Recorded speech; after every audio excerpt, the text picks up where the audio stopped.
Jake Ejercito, bukas sa pagbubuo ng pamilya kasama si Andy Eigenman at iba pa nitong anak.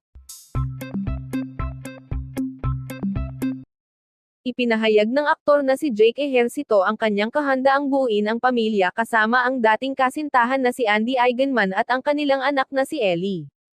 Sa kabila ng kanilang nakaraan, patuloy nilang pinapahalagahan ang maayos na relasyon bilang magulang para sa kapakanan ng kanilang anak.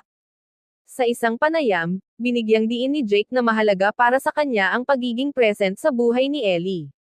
Ang importante, lumalaki siya na ramdam ang pagmamahal ng parehong magulang, aniya.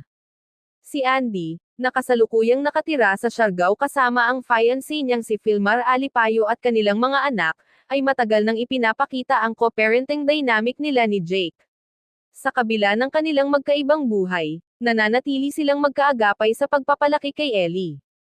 Maraming netizens ang humanga sa pagiging responsable at masikasong ama ni Jake. Patuloy siyang naglalaan ng oras kay Ellie sa kabila ng kanyang busy schedule sa showbiz. Bagamat hindi malinaw kung may posibilidad ng pagbabalikan sa pagitan nila ni Andy, ipinapakita nilang ang pagiging mabuting magulang ay hindi natatapos sa paghihiwalay.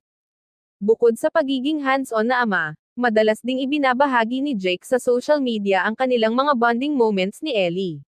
Mula sa simpleng pamamasyal hanggang sa pagdalo sa mahahalagang okasyon, ipinapakita niyang palaging may oras siya para sa kanyang anak.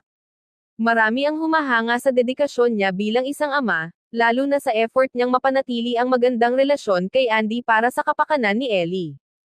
Samantala, patuloy namang naninirahan si Andy sa Siargao kasama ang kanyang pamilya, kung saan tinatamasa nila ang tahimik at simpleng buhay malayo sa showbiz.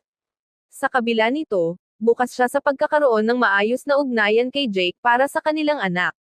Ayon sa ilang ulat, sinisikap nilang ipakita kay Ellie na kahit magkaiba na ang kanilang buhay, pareho pa rin silang nariyan para sa kanya.